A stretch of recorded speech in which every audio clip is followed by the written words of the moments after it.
Hello friends, आज का हमारा टॉपिक है विटामिन्स। विटामिन्स जनरल साइंस का टॉपिक है, लेकिन इससे संबंधित क्वेश्चन हर छोटे बड़े एग्जाम में आते रहते हैं। विटामिन्स होते क्या है? देखो, पहली बात तो ये है कि ये ऑर्गेनिक कंपाउंड्स हैं, कार्बनिक यौगिक है। इनका जो सिंथेसिस है वो बॉडी के अंदर बहुत कम होता है, बहुत रेयर होता है, और खासकर एनिमल्स के अंदर तो इनका संश्लेषण बिल्कुल नहीं होता। प्लांट्स के अंदर इनका संश्लेषण होता है। अब अगर देखा जाए तो ये मेटाबॉलिकली वेरी नेसेसरी कंपाउंड्स हैं, यानी कि उपापचयी रूप से इनका होना हमारे भोजन में बहुत आवश्यक है, क्योंकि ये हमारी सीधी सीधी जो बायोकेमिकल रिएक्शंस होती हैं उनको रेगुलेट करते हैं, प्रभावित करते हैं। अगर इनकी कमी हो जाए तो फिर तरह तरह के रोग हमको दिखाई देने लगते हैं। एग्जाम्पल के लिए मैं देता हूँ, जैसे विटामिन ए की अगर कमी है तो रतौंधी या ब्लाइंडनेस जैसी समस्या हो सकती है। ठीक है, लेकिन इनका होना भोजन में बहुत जरूरी है। इनका सिंथेसिस सेल बॉडी के अंदर नहीं किया जाता है, इसे हम बाहर से डाइट के रूप में लेते हैं। थोड़ा बहुत हम इसको लेते रहते हैं। अब विटामिन जो वर्ड है ये सबसे पहले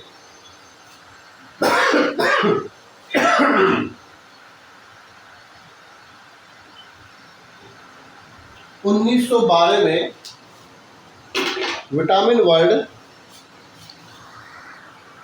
विटामिन वर्ड सबसे पहले 1912 में एक वैज्ञानिक हैं जिनका नाम है कैसिमिर फुंक। ये काफी इंपोर्टेंट है।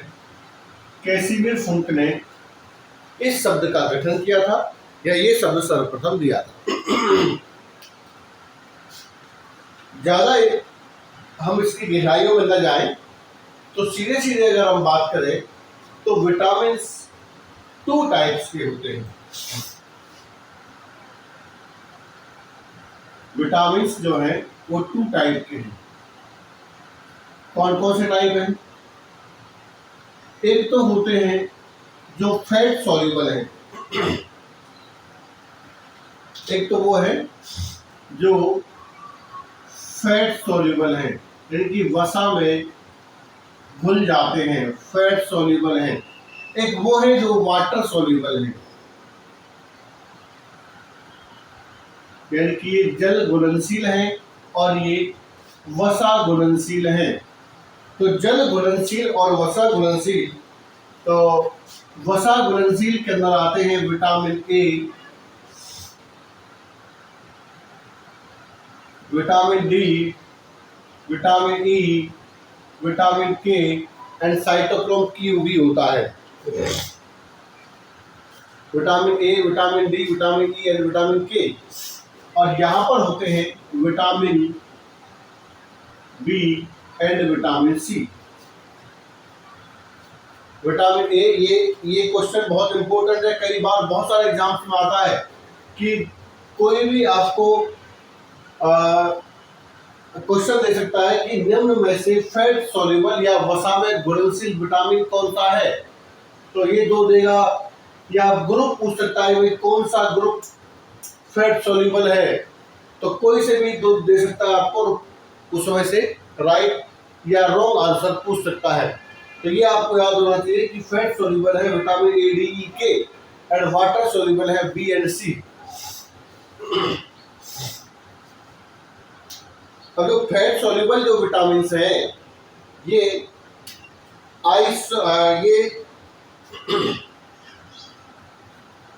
अगर ये फैट सॉल्युबल है तो इसका मतलब है कि ये ऑयली सब्सटेंसेस होते हैं, ये ऑयली सब्सटेंसेस होते हैं। दूसरी बात, ये डी को अगर छोड़ दिया जाए, विटामिन डी को अगर छोड़ दिया जाए तो ये सब यानी कि ए, ई, एंड के, ये टर्पीनॉइड्स होते हैं। टर्पीनॉइड्स होते हैं, ये कार्बन, हाइड्रोजन एंड ऑक्सीजन से बनते हैं। इसका मतलब है सीधी सीधी ये हाइड्रोकार्बन्स हैं। कार्बन और हाइड्रोजन से बनते हैं तो ऑर्गेनिक कंपाउंड है। कार्बन, हाइड्रोजन एंड ऑक्सीजन से बनते हैं। उसके बाद ये आइसोप्रेनोइड कंपाउंड्स होते हैं, ये भी आपको ध्यान रखना है। ये आइसोप्रेनोइड कंपाउंड्स होते हैं। आइसोप्रेनोइड कंपाउंड्स, यानी कि इनमें आइसोप्रीन की जो इकाइयां हैं वो पाई जाती हैं, तो ये आइसोप्रेनोइड कंपाउंड्स होते हैं। यानी कि अगर हम देखें तो बायोलॉजिकली रूप से ये जो बनाए जाते हैं ये आइसोप्रीन की यूनिट से बनाए जाते हैं। आइसोप्रीन की यूनिट से बनाए जाते हैं।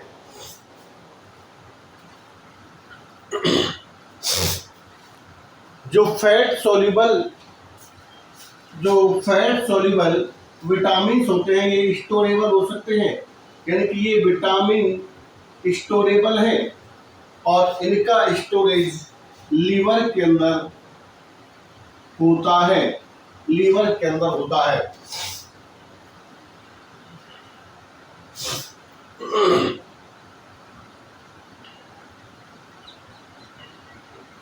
कभी कभी क्या हो सकता है कि अगर विटामिन की संख्या ज्यादा हो, मतलब विटामिन की मात्रा ज्यादा हो जाए, तो उस कंडीशन में हमारी जो बॉडी है या जो शिशु की बॉडी है वो इसके प्रति एक्शन करने लग जाती है, तो उसको हम कहते हैं हाइपर विटामिनोसिस। तो इसकी एक्सेसिव मात्रा से हाइपर विटामिनोसिस हो सकता है। हाइपर विटामिनोसिस हो सकता है, इसकी एक्सेसिव मात्रा अगर दे दी जाए बॉडी के अंदर, तो जो शिशु है या कोई भी इनबॉर्न इन्फेंट्स है, बच्चा है, उसको हाइपर विटामिनोसिस हो सकता है। दूसरे हैं water soluble B and C.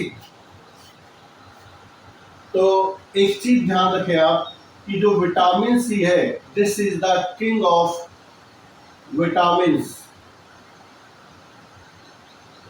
Vitamin ए नहीं है, विटामिन बी नहीं है, लेकिन विटामिन सी जो है this is the king of vitamin C. ये भी क्वेश्चन बहुत इंपॉर्टेंट है कि विटामिन सी का किंग कौन है। उसके बाद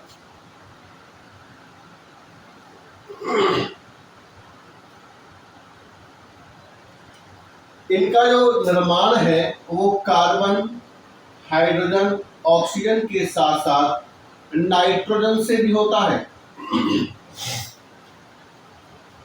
कार्बन, हाइड्रोजन, ऑक्सीजन व नाइट्रोजन से भी हो सकता है। और एक चीज और है कि ये कैटालाइटिक फैक्टर होते हैं।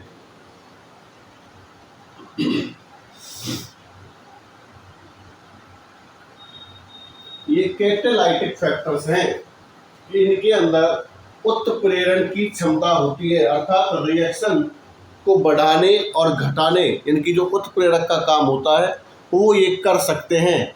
तो ये एक नॉर्मल ओवरव्यू था विटामिन्स के बारे में, और यहाँ से आपसे एक या दो क्वेश्चन जो पूछे जाएंगे वो ज़्यादातर इस जगह से पूछे जाते हैं।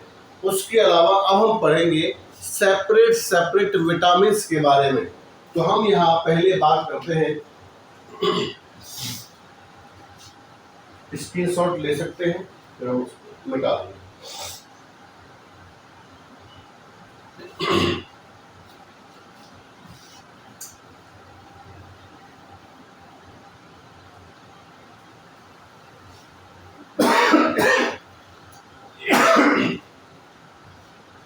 अगर हम बात करें तो भाई यहाँ है पहले नंबर पर विटामिन ए।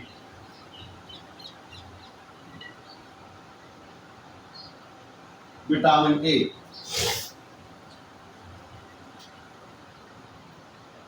देखो, इसको एसेंशियल न्यूट्रिशनल फैक्टर पहचाना गया। तो ये पहले कहा गया कि दिस इज एसेंशियल यानी कि अनिवार्य, न्यूट्रिशनल यानी कि भोजन के लिए या पोषक, न्यूट्रिशनल फैक्टर है। तो ये कहा गया है मैकुलम के द्वारा, मैकुलम।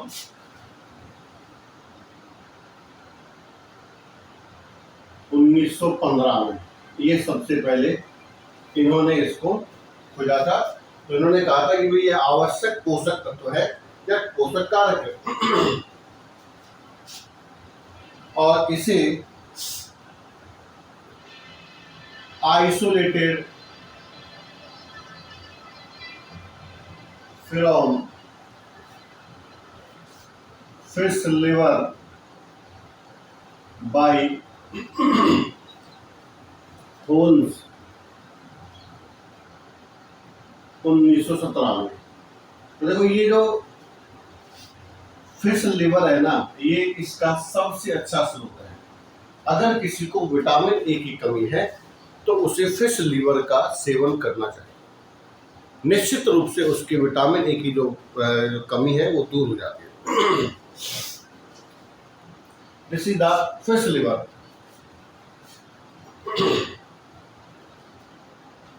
इसके और भी नाम है, इसे हम एंटी जीरोथैल्मिक, एंटी जीरोथैल्मिक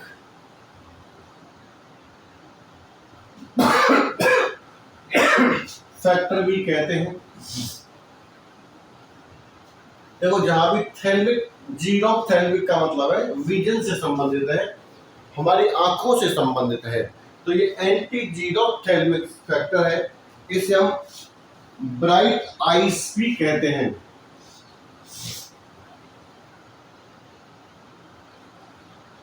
ब्राइट आइस ये कहाँ कहाँ पाया जाता है भाई, इसकी अकरेंस क्या है, प्राप्ति कहाँ कहाँ हो सकती है।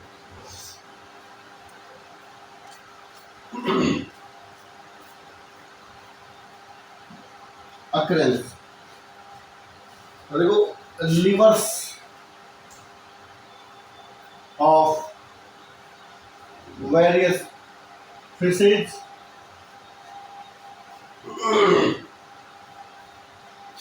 तो लिवर्स ऑफ वेरियस फिशेज जो है, this is the natural source, ये भी ध्यान रखना भाई, this is the natural source of vitamin A.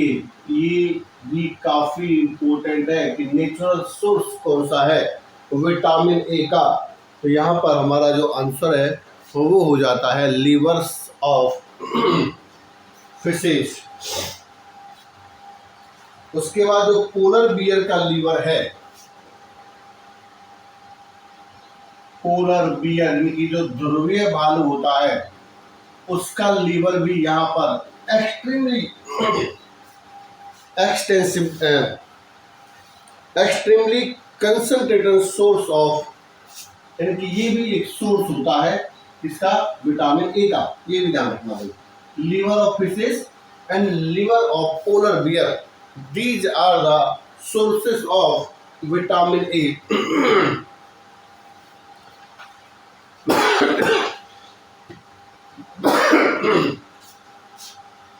उसके अलावा देखो बटर है, मिल्क है और चीज है, इनकी दूध, दही, ये सबसे ज्यादा इंपॉर्टेंट सोर्स होते हैं इसके। उसके बाद अगर आप नॉनवेज ले रहे हैं तो नॉनवेज में सबसे ज़्यादा किडनी, यानी कि इनका अगर लीवर ले रहे हैं तो लीवर, अगर आप अदर देन किसी का भी नॉनवेज ले रहे हैं तो वहाँ पर आपको किडनी का सेवन करना चाहिए। इन चीज़ों से विटामिन ए की पूर्ति बहुत जल्दी होती है। उसके अलावा जो पिगमेंटेड वेजिटेबल्स होती हैं, पिगमेंटेड वेजिटेबल्स एंड फ्रूट्स, भी इसके सोर्स होते हैं। पिगमेंटेड वेजिटेबल्स एंड फ्रूट्स भी इसके अच्छे सोर्स होते हैं। केमिकल नेम क्या है इसका? तो केमिकल जो नेम है वो है इसका रेटिनॉल।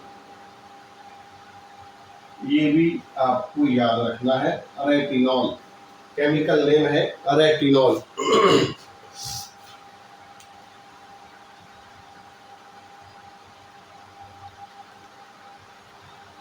उसके बाद ये मिटा देता हूँ, जल्दी से जाएगा तो स्क्रीनशॉट ले सकते हैं।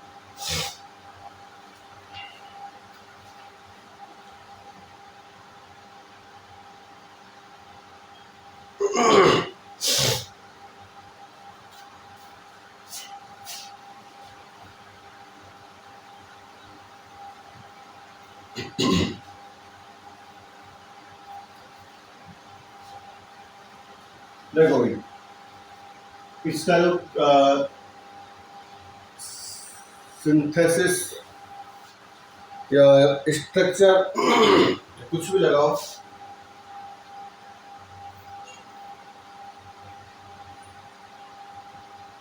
ये दो फॉर्म में होता है भाई।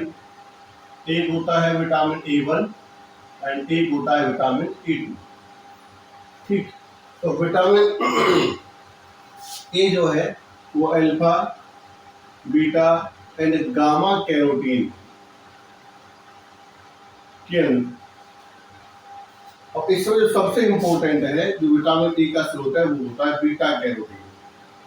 Beta carotene converted to vitamin A, retinol. देखो, एक प्लांट जिसका नाम है गोल्डन राइस,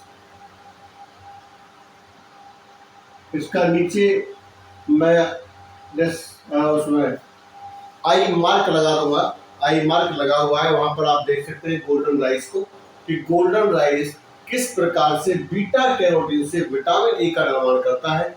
और इसका नाम गोल्डन राइस भी इसीलिए है क्योंकि इसके अंदर बीटा कैरोटीन काफी मात्रा में होता है, जैसे येलोइश कलर का होता है।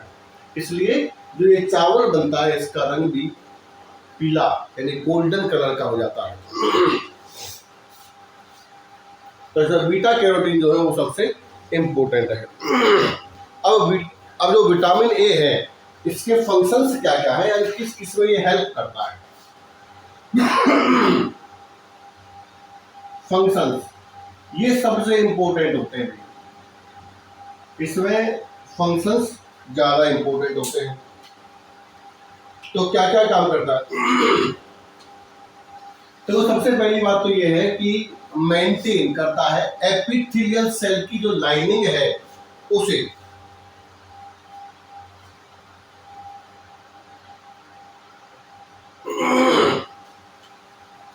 तो मेंटेन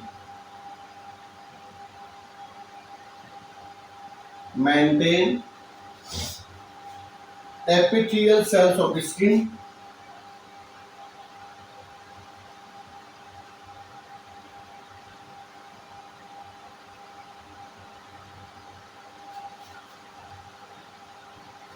यानी कि एपिथेलियल सेल की जो स्किन की जो एपिथेलियल सेल होती है उसको मेंटेन करता है। एंड लाइनिंग ऑफ, देखो जैसे मान लो ये एपिथेलियल सेल्स है, ये तो इनकी जो इंटीग्रिटी है उसको बनाए रखता है, इसकी जो लाइनिंग है इसको बनाए रखता है। तो लाइनिंग यानी आप देखो एपिथेलियल सेल जो होते हैं वो हर किसी जो अपना सिस्टम जैसे डाइजेस्टिव सिस्टम है उसके ऊपर पाई जाती है, जो जेनिटो यूरिनल है उस पर पाई जाती है, सर्कुलेटरी सिस्टम है, रेस्पिरेटरी सिस्टम है, सबके अंदर पाई जाती है। तो उन सबको ये मेंटेन करता है। लाइनिंग ऑफ डाइजेस्टिव और रेस्पिरेटरी एंड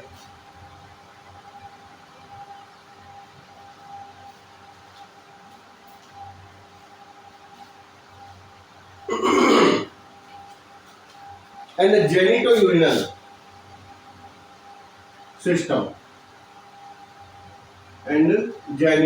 यूरिनल सिस्टम उसकी लाइनिंग को ये मेंटेन करता है। उसके बाद जो अनडिजायरेबल ऑक्सीडेशन है एपिथेलियल सेल्स का या वॉल्स का, इनकी vitamin A protecting undesirable oxidation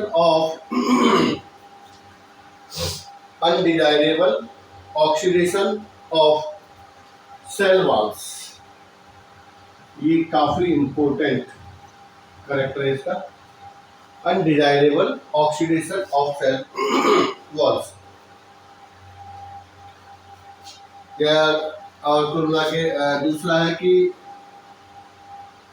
जो फ्री रेडिकल्स हैं उनको बनने से रोकता है, फ्री रेडिकल्स को रोकता है, जिससे कि इस जो सेल वॉल है उसका ऑक्सीडेशन ना हो। ये फ्री रेडिकल्स जो होते हैं ये बहुत हानिकारक होते हैं हमारे सेल के लिए, क्योंकि ये डीएनए का ऑक्सीडेशन कर देते हैं, जिसकी वजह से डीएनए में लेजन्स यानी कि घाव पैदा हो जाते हैं और इससे कैंसर जैसी भयानक बीमारियों का ओरिजिनेट यानी उद्भव होता है। तो इसको हम कह सकते हैं कि vitamin A is the guard of cancer. ये याद रखना भाई, this is the guard of cancer, ये कैंसर का गार्ड होता है, क्योंकि कैंसर को ये बनने से होता है। ये 3 एक्टिविटी है ये इसकी, ये सब इसको कैंसर बनने से रोकती है। उसके बाद देखो इसकी कमी से कौन कौन से रोग होते हैं। तो इसकी कमी से रोग होते हैं, डेफिशिएंसी से क्या होते हैं, ये फंक्शंस देख लीजिए, उसके बाद डेफिशिएंसी बताते हैं।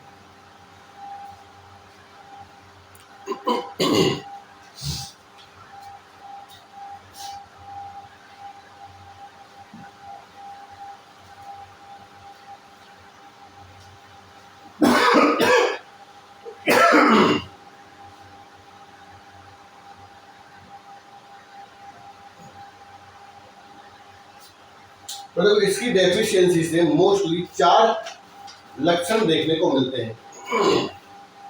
4 लक्षणों में पहला लक्षण है जीरोथैल्मिया।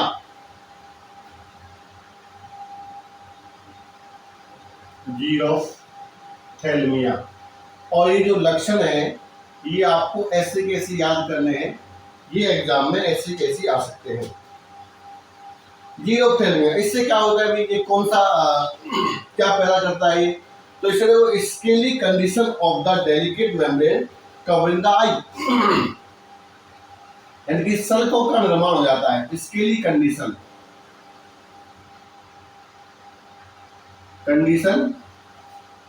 Of the delicate membrane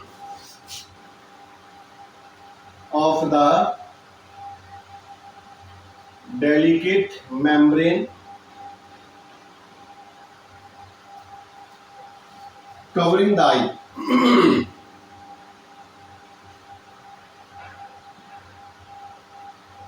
Covering the eye, या इसको हम कहते हैं major cause of blindness. Major cause of blindness।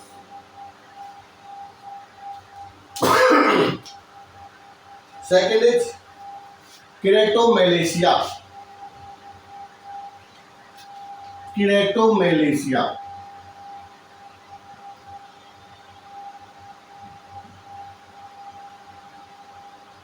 ये भी विटामिन ए की कमी से होता है।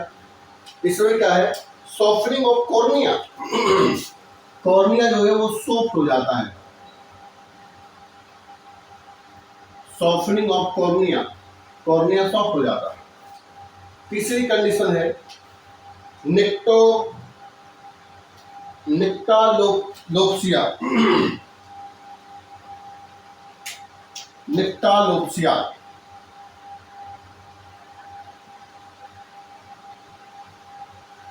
निक्टालोप्सिया।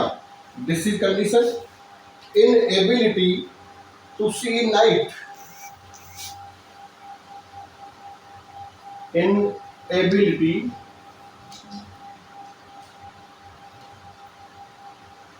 to see in नाइट, यानी कि रात में इसको नाइट ब्लाइंडनेस कहते हैं।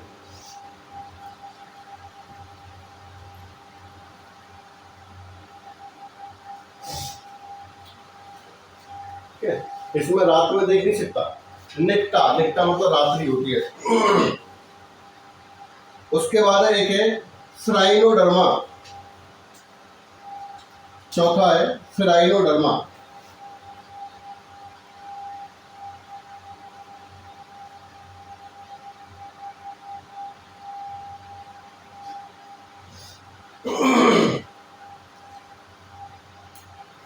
इसमें hand and horny skin, hard, hard and horny skin, या इसको हम कह सकते हैं स्टंटेड ग्रोथ, ग्रोथ रुक जाती है, stunted growth, hard and horny skin, stunted growth. These are the various deficiency of vitamin A. यानी कि ये जितने भी रोग हैं ये चारों, जीरोफ्थेल्मिया, कीरेटोमैलेशिया, निक्टालोप्सिया, फ्राइनोडर्मा, ये सब विटामिन ए की कमी से होते हैं।